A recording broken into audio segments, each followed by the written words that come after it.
They say the gods of the old world are gone, just myths, stories, symbols from the past. But what if they're not gone? What if they never left? What if the gods of Egypt, Greece, Babylon and Rome were never just deities, but frequencies, functions, energetic systems, construct-level programs designed to influence reality? And what if the modern world is still running on their code?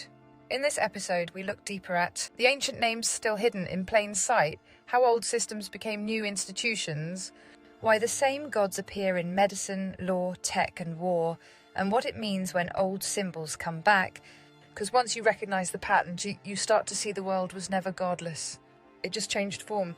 Every ancient god had a domain. One ruled health, one ruled war, one ruled love, one ruled time. And today, we still have systems for each of those things. But now they wear new names. What once was a deity is now a department, a platform, a brand, a badge.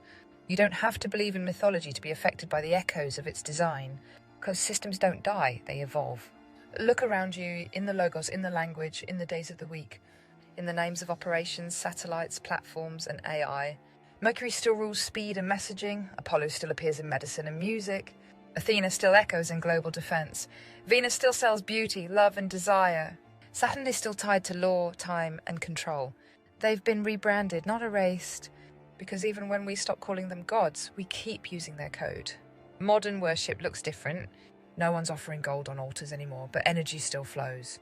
We offer our time, attention, data and belief to systems that follow the same old patterns. What was once called prophecy is now predictive analytics. What was once ritual is now routine. What was once temple service is now subscription service. And the same forces that shaped empires still influence what we think, do and become. You're not kneeling, but you're sinking. Symbols don't disappear, they evolve. So when the names start showing up again in media, tech and culture, it's not nostalgia. It's a reset, a reinstallation of the code, a return of what shaped the old world disguised in the language of the new forms they took. Today we don't see gods. We see corporations or institutions, departments, devices. But look closely, the god of speed and messaging now lives in the icon on your phone. The god of healing now wears a coat and carries the same staff from mythology. The god of wisdom and strategy now rules boardrooms, defense contracts and think tanks. The god of death still oversees cycles, endings, debts and what comes after. They don't ask for prayers, they ask for participation. And that's how you know the system runs deep, because belief was never the power. Agreement was. They say the gods are gone, just stories in books. Mythology, allegory, ancient symbols. But the world we live in today still speaks their names. Not out loud, not on altars, but in signs, in systems, in routines so ancient we forgot where they started. This drop isn't about worship, it's about memory.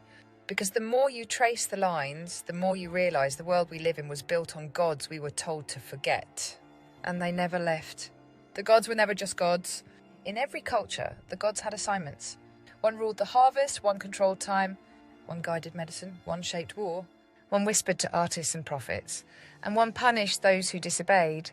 They weren't just figures in the sky, they were maps of energy. Frequencies given form, gatekeepers of how power moved through the world. And when the temples fell, their functions didn't.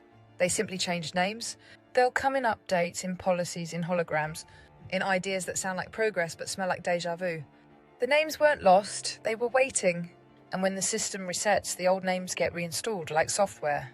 This isn't about paranoia, it's about pattern recognition. When you realise that modern systems are just digital temples, you start asking different questions.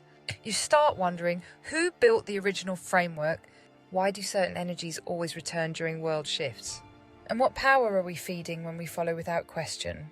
Because the gods were never just in the sky, they were embedded in structure, in memory, in routine, and if their code still runs, then so does their influence. What happens when you remember? You don't need to worship anything, you don't need to destroy anything. You just need to remember before it. Before the names, before the rituals, before systems became sacred and belief became currency. Because if the old gods really are returning, they won't come with thunder.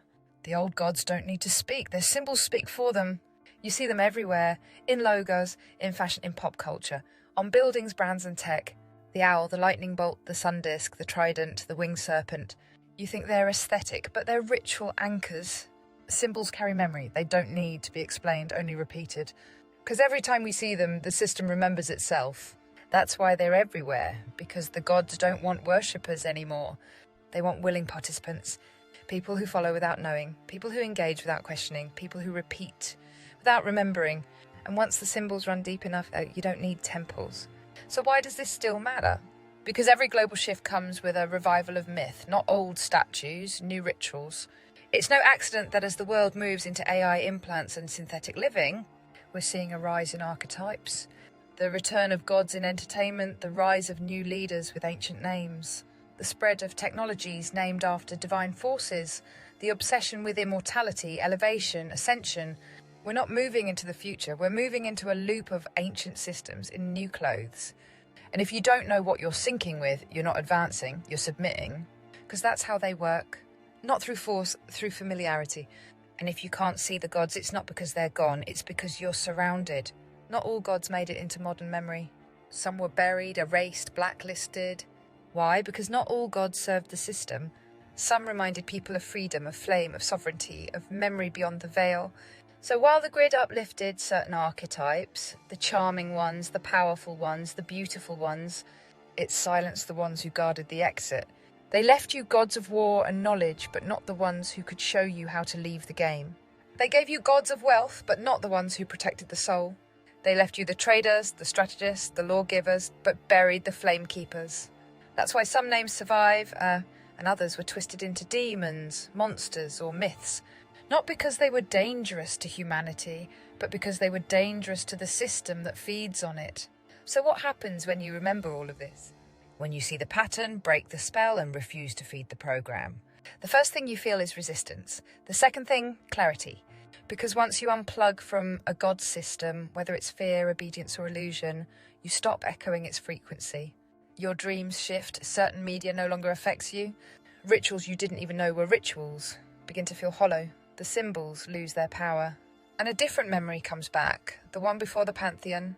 That's when you realise you're not a follower, you're not a vessel, you're not an offering. You are the thing they tried to contain. Because the gods don't fear rebellion, they fear remembrance. And when you remember who you were before the grid, the spell ends. There's a reason they're trying to bring the gods back now, because their time is running out. The grid only works if you forget, if you repeat, if you serve systems without remembering where they came from. But the moment you see the pattern, you shift the signal. The gods didn't build this world, they just shaped it. And what they shaped can be unshaped. You don't need a new name, you don't need new idols. You just need to remember what came before they arrived. The flame, the source, the original signal, unbound by domain, title or throne. Because the gods were many, but you were whole, and now it's time to reclaim it. And if you want to go deeper to see who these gods really were, what they became, and what their return means for the flame bearers of now, that version's already live at Emspiracy.com, because the names are back, the systems are online, and you were never meant to bow to any of them. You were born to remember before the grid.